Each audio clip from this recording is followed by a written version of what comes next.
Hold up. Alrighty. Of course, nobody's here. This video, I'm just going to talk about consciousness because I feel like there's a war on consciousness. And capitalism, those are the two big subjects I'm going to focus on today. I don't know if y'all saw the video I posted a little earlier this week. I think his name was Graham. He talks about basically what the world is going through right now. You know, it's basically just capitalism. We got, certain small interest groups that sort of run the things in the world. And Osho talks about money too, and that's the key piece of all of it. That we all work to make money so we can buy stuff and buy things we want and have a house and get a car and do all that. But I really don't feel like that's a good thing for the human race. It could be so simple. I'm actually just gonna play a part out of Osho's book, Love, Freedom, Aloneness. I'm gonna rep that till the day I die because, man, it's just such a good book.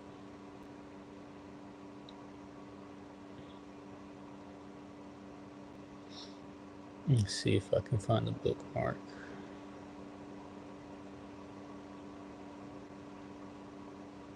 This whole book is just amazing from start to finish. It's like the truth, just like straight up the truth. I feel like, and I think that's why people don't like Osho a lot, because they don't like hearing that. The truth hurts, They don't like hearing that. Let's see.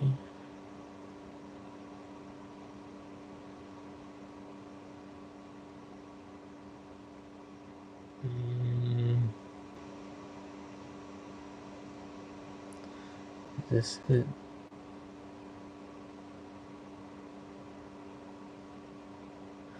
No, that's good.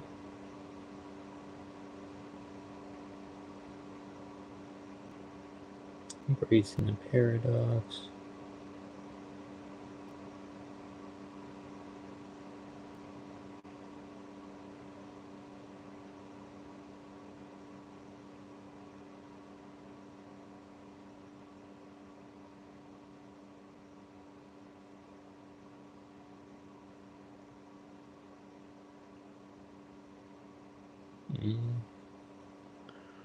I'm having trouble finding the part I wanted to share with y'all. Just share with me. Nobody's here.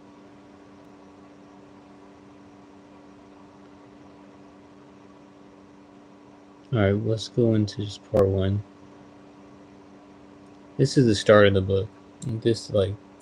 If this intro don't get you captivated, I don't know what else would, because to me it's like spot on the truth. Love. You will be surprised to know that the English word love comes from a Sanskrit word loba. Loba means greed.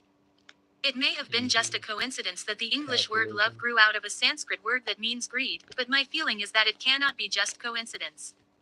There must be something more mysterious behind it. There must be some alchemical reason behind it. In fact, greed digested becomes love. It is greed, loba, digested well, which becomes love. Love is sharing, greed is hoarding. Greed only wants and never gives, and love knows only giving and never asks for anything in return. It is unconditional sharing. There may be some alchemical reason that loba has become love in the English language. Loba becomes love as far as inner alchemy is concerned. Chapter 1. Lovey debate. Love is not what is ordinarily understood by the word. Alright, just off that first part, don't it make sense? Like, it's pretty much greed, the love of money, that's pretty much running the world right now. The love of power. And Oh, it's so toxic. I can't stand it. That's why I've been meditating, because I cannot stand the world we live in. But that's just a perspective, really.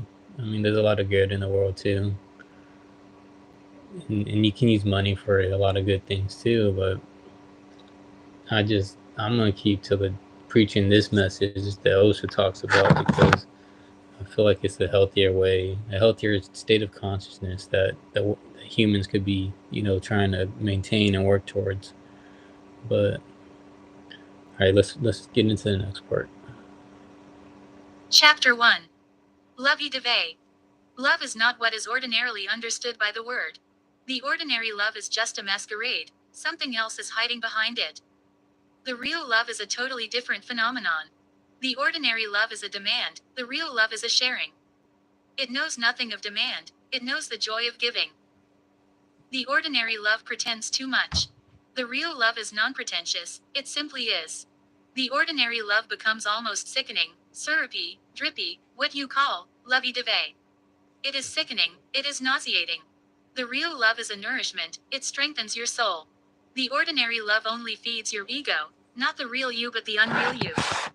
The unreal always feeds the unreal, remember, and the real feeds the real. Become a servant of real love, and that means becoming a servant of love in its ultimate purity. Give, share whatsoever you have, share and enjoy sharing. Don't do it as if it is a duty, then the whole joy is gone. And don't feel that you are obliging the other, never, not even for a single moment. Love never obliges. On the contrary, when somebody receives your love, you feel obliged. Love is thankful that it has been received. Love never waits to be rewarded, even to be thanked. If the thankfulness comes from the other side, love is always surprised. It is a pleasant surprise because there was no expectation. You cannot frustrate real love, because there is no expectation in the first place. And you cannot fulfill unreal love because it is so rooted in expectation that whatsoever is done always falls short. Its expectation is too great, nobody can fulfill it. So the unreal love always brings frustration, and the real love always brings fulfillment. And when I say, become a servant of love, I am not saying to become a servant of somebody whom you love, no, not at all. I am not saying to become a servant of a lover. I am saying become a servant of love. The pure idea of love should be worshipped. Your lover is only one of the forms of that pure idea, and the whole existence contains nothing but millions of forms of that pure idea. The flower is one idea, one form, the moon another, your lover still another, your child, your mother, your father, they are all forms, all waves in the ocean of love. But never become a servant of a lover. Remember always that your lover is only one tiny expression. Serve love through the lover, so that you never become attached to the lover. And when one is not attached to the lover, love reaches its highest peaks. The moment one is attached, one starts falling low. Attachment is a kind of gravitation, unattachment is grace. Unreal love is another name for attachment, real love is very detached. Unreal love shows so much concern, it is always concerned. Real love is considerate but has no concern. If you really love a man, you will be considerate of his true need, but you will not show unnecessary concern for his foolish, stupid fantasies. You will take every care of his needs, but you are not there to fulfill his fictitious desires. You will not fulfill anything that is really going to harm him. For example, you will not fulfill his ego, although his ego will be demanding. The person who is too concerned, attached, will fulfill the ego demands, that means you are poisoning your beloved. Consideration means you will see that this is not a real need but an ego need, you will not fulfill it. Love knows compassion but no concern. Sometimes it is hard, because sometimes it is needed to be hard. Sometimes it is very aloof. If it helps to be aloof, it is aloof. Sometimes it is very cold. If it is needed to be cold, then it is cold. Whatever the need, love is considerate, but not concerned. It will not fulfill any unreal need. It will not fulfill any poisonous idea in the other. Search into, meditate on love, experiment. Love is the greatest experiment in life, and those who live without experimenting with love energy will never know what life is. They will only remain on the surface without going into the depth of it. My teaching is love-oriented. I can drop the word God very easily. There is no problem, but I cannot drop the word love.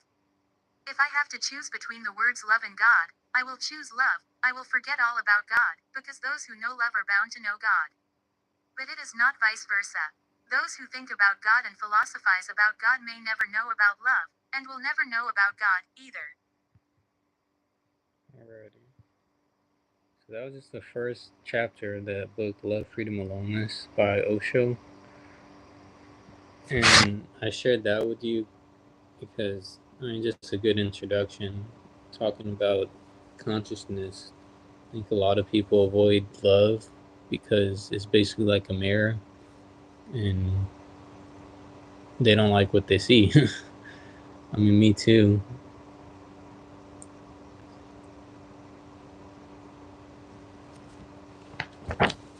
Anyways, capitalism, the war on consciousness, love, greed. All these things are intertwined. Everything's like intertwined in this world. And I basically feel like it roots down back to love, just the lack of unconditional love. Because to me, that's what real love is. I've experienced lots of different humans in my life. I moved around a lot growing up and went to different like schools, so I got a good wide range of like meeting new people and different people that made me who I am today. But that lack of unconditional love is like I feel like what the world is missing. If we can get back to that, I think we'll start to move into healthier states of consciousness, and we can finally break the chains on capitalism. We won't have to live in fear all the time because basically capitalism is just a system used for frighten people because they don't trust in humans anymore. They rather put the trust in their dollar bill. It's literally on the $1 bill. Like in the eye in the pyramid. Shit, I don't have a $1 bill with me, but you know, right on the back of the $1 bill, they got the pyramid with the all-seeing eye looking at us, saying, uh, "You know what I mean." Anyway, I'm gonna end this video with just a self-uplifting talk. Um, let's see. This is from someone in the. I'm not sure where this is from, but I got it in a pamphlet from somewhere. There are over 7 billion people inhabiting planet Earth, but I am the only one like me. Nobody else has my DNA. My life is special, authentic, standalone, unique, and it is sacred. My Creator has blessed me with a gift of life which has meaning and purpose. I was sent here for a specific reason. It is my primary duty to preserve this gift to the best of my ability. I will always be mindful of this fact. I need to work on that. As I attend to the personal, family, work, and social and spiritual dimensions of my life. I will pay special attention to nutrition, exercise, rest, and physical and spiritual cleansing during each 24-hour cycle. When the going gets overwhelmingly tough, I will set aside time for reflection to rearrange my priorities and seek strength and courage from my Creator's blessing to continue my life's journey. Alrighty, y'all. Anyway, namaste. Take care. Oh, what the heck? What is this? Okay. Got distracted. Take care. Namaste. See y'all later.